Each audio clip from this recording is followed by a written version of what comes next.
Hi, I'm Nicholeen Peck, and I teach all over the world about parenting, good communication, how to build strong family bonds, child development, and education, all through the lens of the principle self-government. In this video, we're going to be talking about how to get a child to talk about feelings.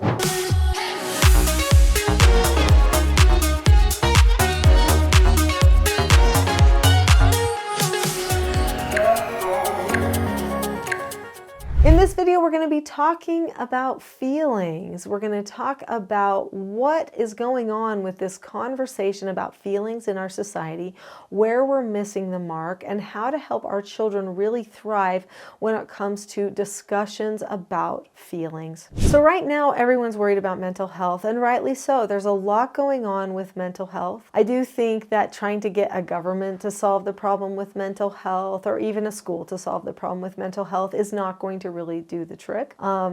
That's never going to create the type of environment where a child actually gets the help that they need. So the best people to help children with their mental health are their parents, their grandparents, their immediate family members that can talk to them about their lives. Now, if for some reason those people are not able to talk to them or something is dysfunctional there, then there is always the option of going to an ecclesiastical leader, a good friend that is not the same age as the child, and maybe even a therapist or somebody like that that might be in a position where they could help. But ideally, the parents are having the conversations with their children about their feelings and about their mental health. Most of our mental health concerns stem from the way that we feel about things. So we live in a day and age where we're a little bit obsessed with feelings. I'm just going to say that from the outset. People want to be comfortable all the time. I suppose this is a first world problem. We live in a time in society where we can turn the thermostat switch, up. Like, okay, I want it more warm. No, I want it less warm. I'm driving down the road in my car and I can say, I want my seat warm. Nah, my seat's too hot now. I'm going to turn it off. Okay, now I want this. I want the radio up. I want the radio down. I want to hear this. I want to see that. I want to feel this blowing on my face. And I can just get it all instantly. That's a lot of entitlement that we're dealing with. So it should not surprise us in the least that a lot of these feelings, because they're so easy to accommodate, could end up becoming entitled. We do struggle with entitlement. It's not just children, but it's adults too, feeling like we deserve to be comfortable all the time. Past generations never thought that they deserved to be comfortable all the time. Did they still work for comfort? I would say yes, they did work for comfort, but they also just endured. And I do think that we're struggling a little bit with enduring. So when we're talking about feelings, we've got to remember that sometimes we do have to endure a feeling. So let's say we're outside and it's freezing. There's ice, there's snow. When we breathe, we have our breath, we can see it in the air. Okay, it's cold, it's freezing, it's past the freezing point. No matter how we complain, if we've got our coat on, our gloves on, our hat on, our boots on, we have everything available to us on, but we have to be outside because, well, there's nowhere else to be at that particular moment. We can't find shelter anywhere else, then what are we left with? We can complain all we want, but what good does it do us? It would do us more good to be optimistic instead of pessimistic, wouldn't you agree? It would do us more good to say, well, this is how it is, I'm going to endure it and not think about it. Wouldn't you agree? That is called grit. And that is something that past generations understood. Sometimes you just have grit. You just grin and bear it. That's how it is. You sleep on the ground tonight. You don't have another blanket to keep you warm and you just tell yourself to go to sleep anyway. That's what you do. Now, we don't have those types of hardships hardly at all in our society. So it's hard for us to even relate to that, which means we're having a hard time possibly relating to enduring as well. Now, this may seem a little bit like too deep to go for talking to our children about their feelings. But it's an important backstory, I think, because as we're talking to children about their feelings, we have to remember where we're taking them with the discussion. Are we taking our children to strength, grit, overcoming, or are we taking our children to victimization, to who hurt me, who oppressed me, to excuses and to non-action. What are we doing when we're going to have this conversation? That has to be important. Do we want to understand the children's feelings? Yes. Do we want them to understand their feelings? Yes, that's important. But do we want to get stuck in our feelings? No.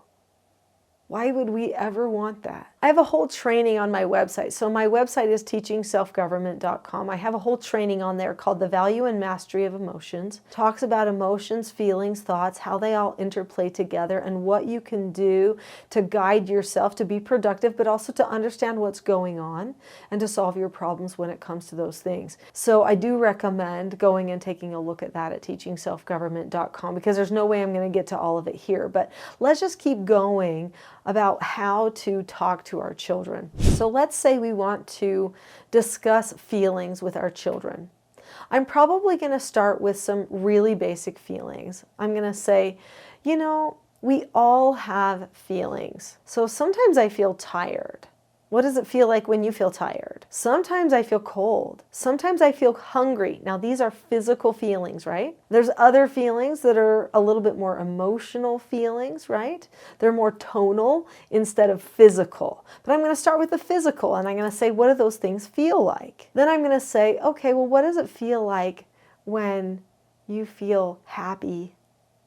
What does it feel like when you feel loved by somebody else? Or when you feel sad, or when you feel frustrated? What does it feel like? Now, with little children, we might show them a picture of someone going like this and say, oh, that's sad. Or somebody going like this, and that's surprised. That's the feeling surprised, right? So there's all of these different things that are feelings. But the feeling isn't where we get stuck. It's actually what we do after the feeling. Okay, so then I would say to my child, do you know that after you have a feeling that you have a microsecond, it's so fast, where you get to have a thought, and this thought is what you are thinking about the feeling, and that your thought could take you in good directions or bad directions. After you have that thought, then you are going to have an emotional response or an action response. Sometimes the action's happening on the inside, sometimes the action's happening on the outside. But this is your response to the thought, which was a response to the original feeling. Did you know that after your action response, you could experience a whole new feeling? I might feel let down because I got a bad score on my test. And then I have a thought, I got a bad score on my test. But I might decide, but you know what? I did good on the last test before that, so it's okay. I don't always do bad on tests. I could give myself a hopeful thought. And then I could say, I'm going to study more tonight so that I do better in my schoolwork tomorrow. So now my action step is studying, and as I'm studying, I could be feeling hope. Hope could be my new feeling. So just because I have one feeling doesn't mean I have to go and get stuck there. A lot of times when parents talk to their children about their feelings, they act like it's this resting spot. A feeling isn't a resting spot. A feeling is the beginning of an action. So let's decide where we want to take it. And if it turns into this resting spot or this stuck spot every time, don't just affirm it, and say, oh yeah, it's so bad. Oh yeah, it's so bad. Instead, what we should do is say, yeah, that can happen.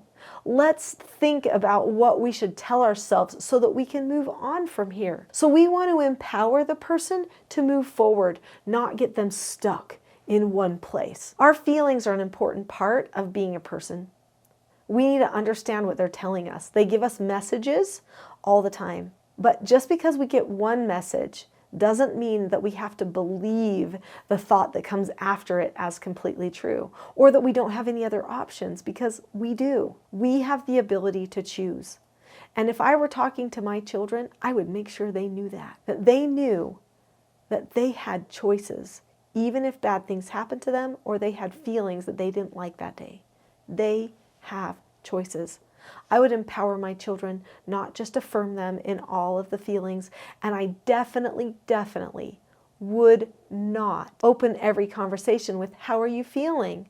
Or when they say, so-and-so did this to me, I would not say, well, how does that make you feel? I would not feed that.